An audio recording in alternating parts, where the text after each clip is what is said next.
অবাধ্য হৃদয় লেখিকা নুরিয়া ইসলাম পর্ব ১৬। San Francisco. প্রকৃতির কোলে ঘুমন্ত শহরটা ধীরে ধীরে রোদে জেগে ওঠে। এই শান্ত সকালে ইনায় ঘুম থেকে উঠে বসার ঘরে এসে বসে থাকে। তখনই তার নাকে ভেসে আসে গরম কফির সুবাস। চুলার পাশে দাঁড়িয়ে ইনায়ের ভাবি মারিয়া ব্যস্ত ব্রেকফাস্ট প্রস্তুত করতে। এমন সময় দরজার ঘন্টা বেজে ওঠে। ইনায়া, দেখো তো কে আসলো। আজকে তো আদিলের আসার কথা ছিল। তোর ভাই তো ভোরে বেরিয়ে গেছে আদিলকে আনতে। ওরাই এসেছে মনে হয়। ইনায়া ভাবির কথা শুনে দরজা খুলে হকচকিয়ে যায়। দরজার ওপাশে দাঁড়িয়ে রয়েছে এক চেনা মুখ। তার হাতে একটা সুটকেস, মুখে কোমল হাসি ফুটে রয়েছে। ইনায়ের ভাই পেছন থেকে দরজার কাছে এসে দাঁড়িয়ে বলে ওঠে, দেখো তো কে এসেছে।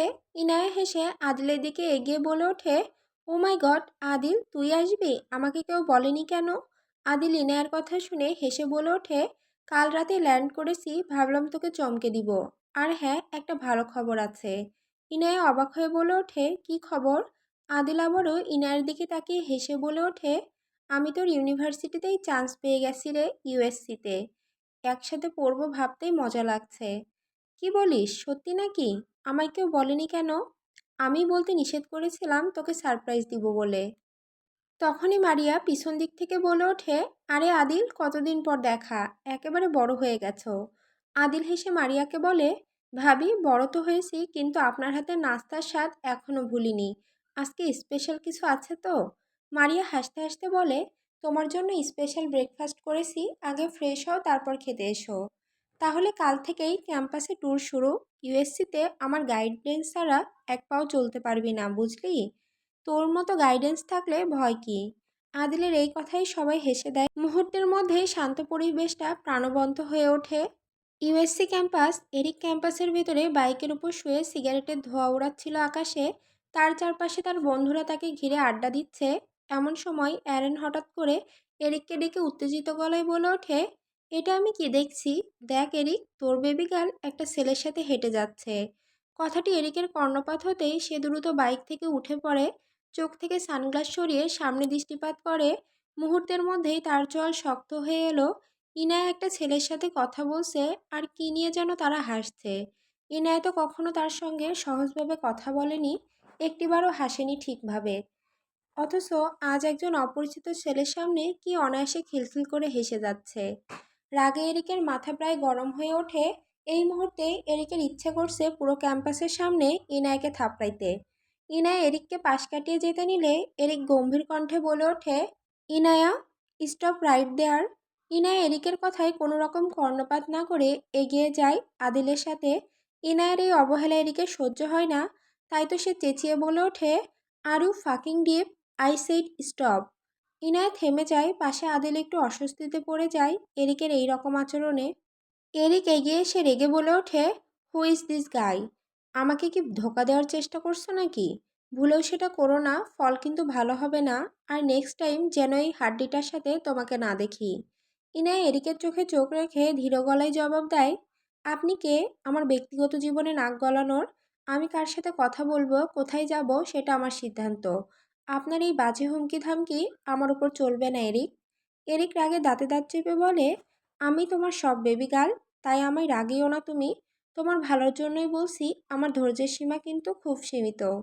এরিকের কথাগুলো শুনে ইনায়া কী করবে ভেবে পাচ্ছে না, তাই তো সে নরম সুরে বলে ওঠে, আপনি কিন্তু পাগলামি করছেন এরিক। নিষিদ্ধ জিনিসের প্রতি এত ঝোঁক কেন আপনার? ইনায়ার কথা শুনে এরিক মুচকি হেসে বলে ওঠে, নিষিদ্ধ জিনিসের প্রতি ঝোঁক না থাকলে তো জীবনটাই ফিকে হয়ে যাবে বেবি গার্ল। তাছাড়া নিয়ম ভাঙার মজাই আলাদা। তোমাকে পেতে দু চারটা নিয়ম ভাঙলে ক্ষতি কি? এরিক এবার আদিলের দিকে তাকিয়ে আদিলের কলার ধরে নিজের সামনে এনে বলল, কে রে তুই শালা? আমার বেবি গার্লের সাথে তোর কি? তুই আমার জিনিসের আশেপাশে ঘুরছিস কেন? ইনায়া শুধু এই এরিক অ্যাসফোর্ডের এই কথাটা মাথায় ঢুকিয়ে নে। নেক্সট টাইম তোকে আমার বেবি গার্লের আশেপাশে দেখলে তোর জন্য ক্যাম্পাসটা নিরাপদ থাকবে না, আই প্রমিস। এরিক এবার ছেলেটির কলার ছেড়ে দিয়ে ইনায়ার মুখে সিগারেটের ধোঁয়া ছুঁড়ে বলল, baby girl, don't focus my silence for weakness. I don't care about your feelings or his. If you are not with me, you are with no one. I break things that try to leave me, and trust me, I never regret it. Listen to me very carefully, baby girl. আমার নীরবতাকে আমার দুর্বলতা ভেবো না। I don't care your fucking feelings. আমি কিন্তু মোটেও ভালো ছেলে নই বেবি গার্ল, তাই নেক্সট টাইম আমাকে ইগনোর করার চেষ্টা করলে তার ফল কিন্তু ভালো হবে না। ইনা এরিকের চোখের দিকে তাকিয়ে ধীর কণ্ঠে জবাব দিল, মিস্টার এরিক অ্যাসফোর্ড, এখন এই মুহূর্তে দাঁড়িয়ে আমি আপনাকে চ্যালেঞ্জ করছি, এই ইনা শেখ কোনোদিনও আপনার ওই অবদ্ধ হৃদয়ে বয়ে চলা নিষিদ্ধ প্রণয় শক্তিতে আসক্ত হবে না। আপনার মোহ কখনো আমার হৃদয়কে আবিষ্ট করতে পারবে না। এরিক ইনায়ের কথা শুনে মুচকি হেসে নেশাগ্রস্ত কণ্ঠে বলে উঠল, চ্যালেঞ্জ একসেপ্টেড বেবি গার্ল। তুমি আমার থেকে যতই দূরে যাওয়ার চেষ্টা করবে, আমি ততই তোমার কাছে ফিরে আসব, আর প্রতিবার তোমার তোলা সেই দেওয়াল ভেঙে চলে আসব। কথাটি বলেই এরিক আর এক মুহূর্ত সেখানে দাঁড়ায় না, নিজের বন্ধুদের নিয়ে চলে যেতেই আবার পেছন ঘুরে আদিলের দিকে ভয়ঙ্কর দৃষ্টি নিক্ষেপ করল এরিক। এরিকের দৃষ্টিতে কি ছিল আদিলের তা জানা নেই, তার সর্বাঙ্গ কেঁপে উঠল। ইউএসসি ক্যাম্পাস ক্যান্টিনের কর্নার টেবিলে বসে আছে ইনায়া, আদিল আর সোফিয়া। সবার সামনে রয়েছে কফির কাপ আর কিছু স্ন্যাক্স। সোফিয়া কৌতূহল ভরা গলায় ইনায়ার কানের কাছে গিয়ে বলে, ইনায়া, কে রে এই হ্যান্ডসাম হাং, নতুন ফ্রেন্ড নাকি? ইনায়া হেসে বলে, উফ সোফিয়া, কাজিন আমার, আদিল। পাকিস্তান থেকে এসেছে, ইউএসসিতে অ্যাডমিশন নিয়েছে। আদিল সোফিয়ার দিকে তাকিয়ে কেমন যেন মৃদু হাসে, কিন্তু তার দৃষ্টি স্থির থাকে সোফিয়ার চোখে। সোফিয়া একটু চমকে যায় আদিলের এই দৃষ্টিতে। ও, ভেরি ইন্টারেস্টিং। তো আদিল, ইউএসসি কেমন লাগছে এখন পর্যন্ত? আদিল এবার চোখ সরিয়ে বলে, অনেক ভালো লাগছে, তবে পরিবেশটা অনেক নাটকীয়। সোফিয়া হেসে বলে, ওয়েল, নাটক তো ইউএসসি এর ডিএনএতে আছে। আদিল অবাক হয়ে বলে ওঠে, মানে ঠিক বুঝলাম না। কিছুদিন থাকো, এমনিতেই বুঝে যাবে। ঠিক তখনই ক্যান্টিনে প্রবেশ করে এরিক ও তার বন্ধুরা। এরিকের চোখ মুহূর্তেই খুঁজে নেয় ইনায়াকে। এরিকের এত বলার পরও ইনায়াকে আদিলের সাথে দেখে এরিকের চোখের দৃষ্টিতে একরাশ আগুন জ্বলে ওঠে। সে দেখে ইনায়া হাসছে, আদিলের দিকে ঝুঁকে কথা বলছে। এরিকের মনের ভিতর হিংস্র স্রোত বয়ে যায়। সে তার মনে বলে ওঠে, বেবি গার্ল, তুমি বারংবার আমার ইগোকে আঘাত করছো, বারংবার আমার ধৈর্যের পরীক্ষা নিচ্ছ। অনেক হয়েছে তোমার ঘাড় তেরামো আমি ছুটাচ্ছি। এরিকে একটা ঠান্ডা শ্বাস নেয়, চোখে সানগ্লাস রেখে এগিয়ে যায় টেবিলের দিকে। সে হঠাৎ ইনার টেবিলের পেছনে দাঁড়িয়ে বলে, wow, looks like we are all making new friends this is they. Sophia চমকে তাকায়, ইনায়া বিরক্ত চোখে তাকায় তার দিকে।